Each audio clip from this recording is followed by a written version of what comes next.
Hey, I'm Farm Dad, and in this video I'm going to show you how to raise these cute little boogers into this. Isn't she a beauty? I hope this video helps you. If it does, would you mind helping me by clicking that subscribe button? Now it doesn't matter whether you have a 1/4 acre or 100 acres. Chickens make both useful livestock and great pets. Chances are you're planning to get your chickens at your local farm store, a place like Tractor Supply or maybe a farm co-op store. It's also possible that maybe you're going to mail order your chicks, and there's nothing wrong with that either. But I do want to warn you to watch the weather if you are going to be ordering your chicks online, because I have heard some horror stories about people who received deceased chicks in the mail because they either overheated in the summer en route or they froze in the winter. And unfortunately, anytime you ship something that's alive, it's a little bit dicey. But the first thing that you need to know about getting chickens is the difference between roosters and hens. The thing about roosters are that they are loud and they don't get along very well with each other. And sometimes they don't even get along with you. Roosters don't just cock-a-doodle-doo at sunup. They will crow all night long and all day long too. So if you live somewhere where you have neighbors close by, it might not be the best idea to have any roosters at all. And a lot of roosters will attack people as well. Lord knows mine have attacked me, my kids, my wife, heck. My air conditioning guy even complained about one of my roosters attacking him.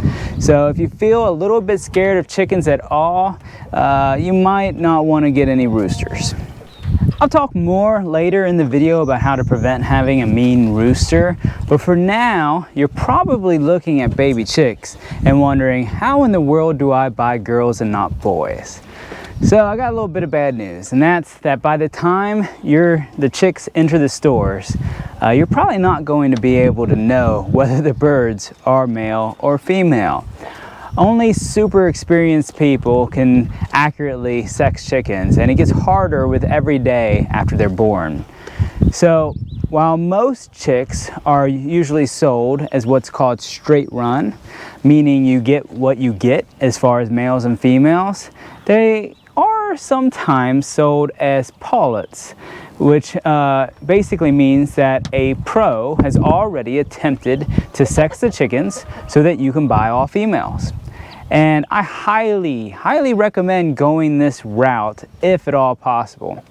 Sometimes that may mean ordering through the mail, or sometimes that may mean calling your local Tractor Supply every Wednesday or whichever day of the week it is that they get their shipment of new chicks.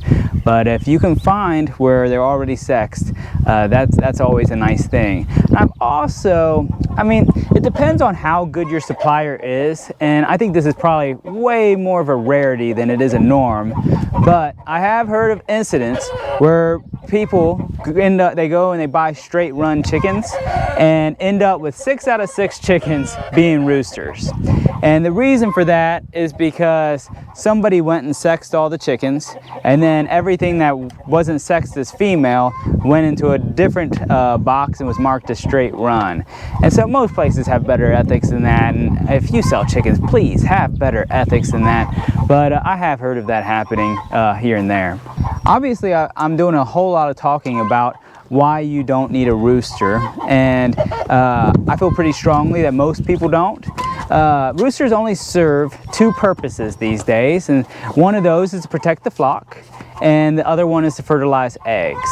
So you need to evaluate if you plan to hatch more chickens, and you need to think about what types of predator risks you have for your hens during the daytime. And the thing about predator risk is roosters, they do an all right job of protecting your flock. They might see a bird flying by and they'll push them back into the coop, trying to keep them safe, those types of things. But a rooster, you know, a dog comes around and wants to eat some of your hens, a rooster ain't gonna do you any good anyway. So, you know, keep that idea of that, using them as protection, as sort of, you know, just take it with a grain of salt. Now chickens come in a whole lot of different breeds, and I do not necessarily recommend one over the other. Get out of here, Roosevelt. My livestock guardian dog wanting to come over here and eat their food. No, no, no, no, no. No, no, that's chicken food. Chicken food. But anyway, as I was saying, even though I don't, no, Roosevelt, no. Even though I don't necessarily recommend one breed over another, I do want to mention that you probably want to stay clear of any of the meat chickens. Like a lot of times there's a breed called Cornish cross that's very popular. Roosevelt, no. So Cornish cross and other strictly meat birds are bred for butchering, meaning that they grow to butchering size in only 8 to 10 weeks.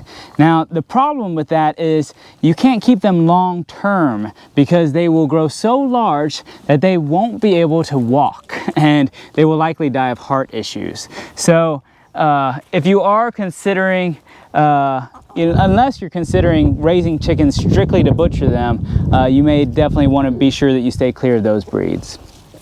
When you first buy chicks, there's several items you're going to need right away. So baby chicks are raised in what's called a brooder, which is basically a confined space with a heat source. And this can be anything from a plastic tote to a cardboard box. It just needs to be cleanable or exchangeable and safe from other household pets like these mangy dogs. A bit out of the ordinary, I have two favorite brooder options, and one of them is a lawn trailer and the other one is spare bathtubs. And now both are, the reason they're my favorites is because they're both super easy to clean. The brooder will need bedding, which is usually things like pine shavings or straw, cut up newspaper, sand. You know, you get the idea. When I brood in a bathtub, I simply lay down old bath mats so that they have some traction, they don't slip and slide on the fiberglass tub surface, but it's still super easy to remove and wash very easily. Now the brooder will need a heat lamp, and the brooder needs to be large enough that chicks have an area where they can get out from under that heat lamp. See that? Them roosters, they cock-a-doodle-doo all day long. Chicks need varying temperatures as they age, meaning that you either need to make sure that your brooder is big enough that they can regulate their own temperature by them deciding how close they want to be to the heat lamp, or you need to be able to slowly move the heat lamp back every week with a thermometer in there, making sure that you get the temperature about right. So you're probably wondering, what are those temperatures? And from hatch to the first week, baby chicks like about 95 degrees. And then that need drops by about 5 degrees every week until week 5, where 75 degrees or so is best from thereafter. Baby chicks eat what's called chick starter feed, and it needs to have at least 18% protein. Around 4 weeks of age, you can start providing treats, things like mealworms or chicken scratch, so long as you also provide something called grit. Grit is a finely ground substance like oyster shell or granite. In the wild, birds find sand or small pebbles and things like that to use for grit. And essentially, no matter what they're using, they use it in their gizzard, sort of like teeth, to break down food. So once you start free-ranging your chickens, you won't have to provide grit any longer because they'll be able to find it on their own. At 18 weeks of age, I switched from starter feed to a layer feed. Around that same time, you can begin incorporating many kitchen scraps into their diet. These little dinosaurs are walking compost piles that will eat most of the same things that we humans eat. However, do not offer chocolate, avocado skins, or raw potato peels.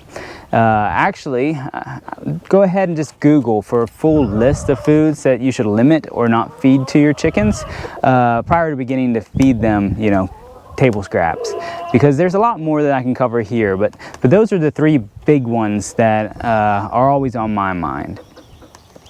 In addition to food, chicks will also need a water source, which is normally some sort of trough.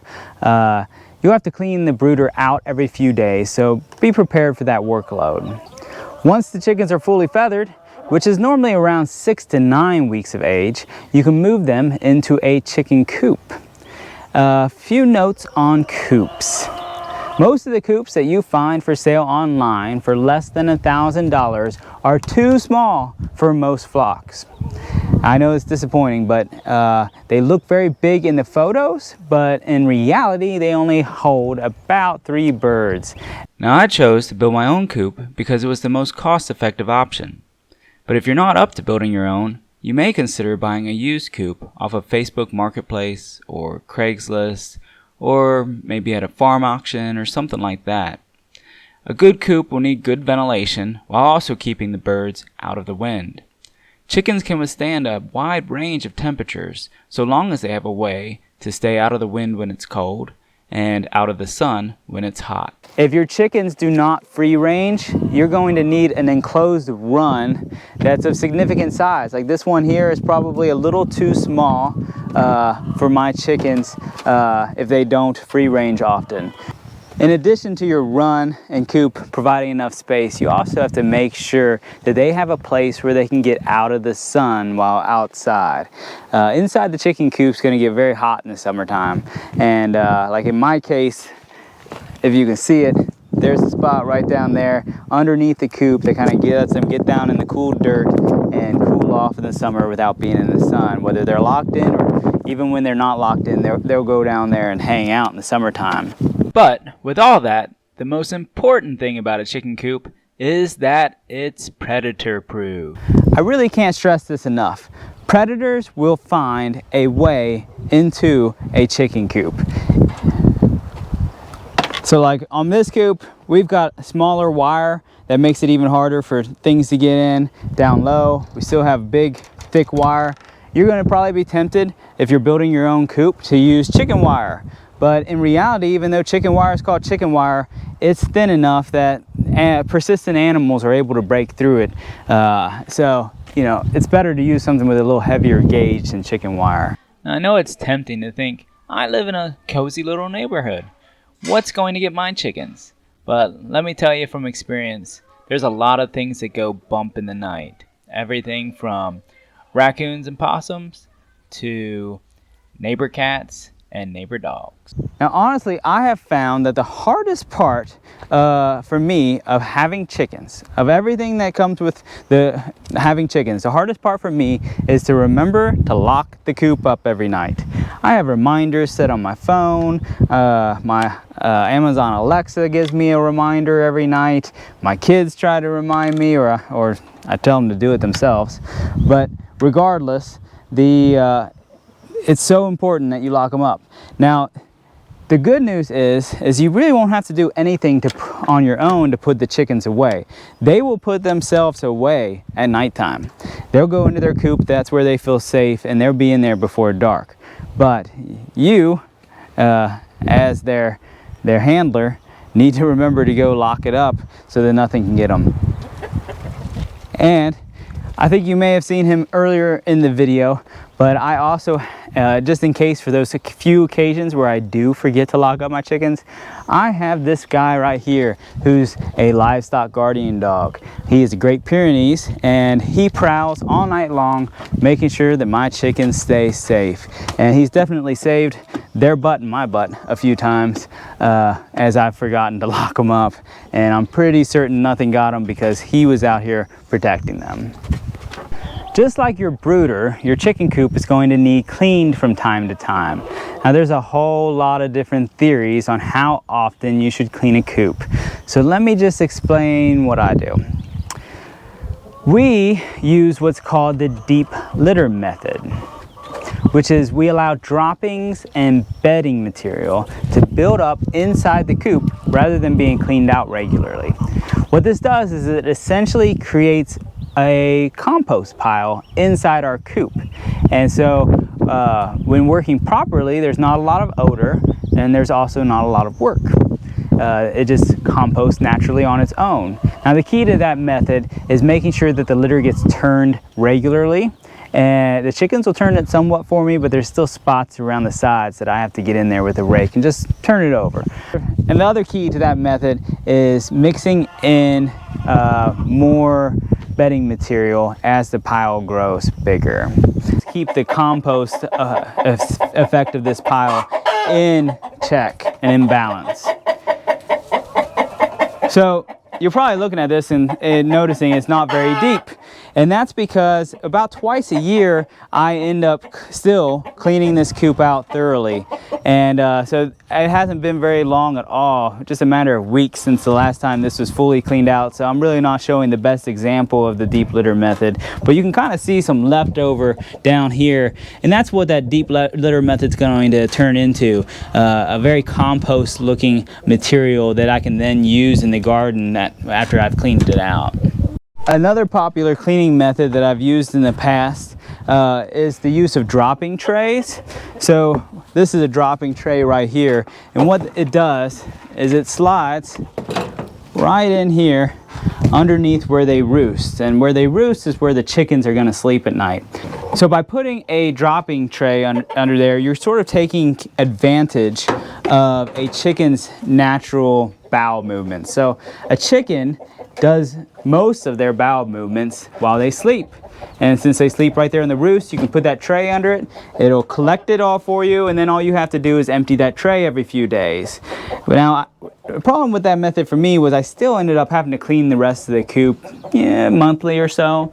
And I also found that eventually my dropping trays would break. In fact, I have one over here that's broken, and they just break down. It's plastic, and for me, I didn't like the expense of trading them out. But it works it's a very good method to use if you're in a neighborhood or something like that where you really want to make sure that the smell stays down. Out in the actual run of my coop, if I feel like it's getting smelly or anything like that, I'll throw a little lime in there, and that'll help break down things faster. No matter which cleaning method I use, I do like to keep the nesting boxes absolutely as clean as possible. And the reason for that is because the cleaner my nesting boxes are, the cleaner my eggs end up. As you can see, I haven't done a very good job this week, and I really probably should have cleaned this nesting box out because I have dirty eggs.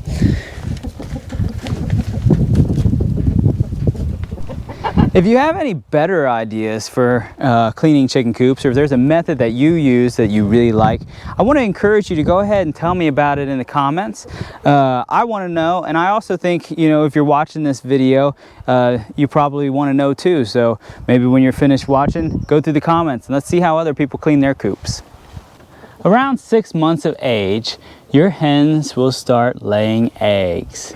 Now, if your nesting boxes are built correctly, they'll lay them in them without you having to train them in any way at all. Now, we choose not to immediately wash our eggs, even when they look like this. Well, I might wipe this one off a little bit with a paper towel, but it'll be dry paper towel, and we won't wash it beyond that. And the reason we choose not to wash our eggs is because there is a thin protective membrane on them that we don't want to wash off. This membrane is what allows unwashed eggs to be stored at room temperature. When we're ready to eat them, we will simply rinse them off with warm water. We don't have to use soap or anything like that, and then we'll cook with them. Unwashed eggs can be stored up to a month safely at room temperature, and up to 3 months or more if refrigerated. Now, I attempt to collect my eggs daily, as I found that this prevents hens from becoming what is called broody. Now, going broody is when a hen decides that she would like to hatch her eggs. And so she'll start sitting on her eggs for a long length of time, and she'll rarely ever leave the coop. I usually deal with this simply by collecting eggs so often that she ends up with nothing to sit on and eventually will give up. But I've had hens pretty much go broody for an entire summer, and we just deal with it, and eventually winter comes around and they give up then. Earlier in the video, I mentioned that I'd tell you my advice on how to raise a nice rooster. The key is to handle that bird as much as possible from the time it's a tiny little chick. You want that rooster to grow up trusting you and everyone else it'll be around. So let the kids hold it, let them play with it, carry it around the yard and feed him out of your hand. And don't stop doing this all the way through puberty. Now, the day-to-day caring for adult chickens is simply letting them out of their coop in the morning and back in it every evening. You provide them food and water and you try to keep things clean. But other than that, they're just something that enriches your life. They provide you with sustenance. They provide you with something fun to watch and talk about. And if you've heard of chicken math, the way chicken math works is you say you're going to get 6 chickens, and you know, about 6 months later you end up having 30 of them because you enjoy it so much. So I hope that that's the way it works for you as well, and I hope that you found this video helpful. If you did, could you please help me by clicking that subscribe button? I'm really trying to grow this channel and create a life out of it. So thank you so much.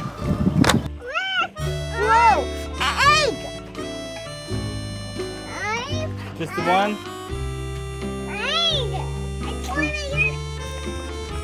Move your hand.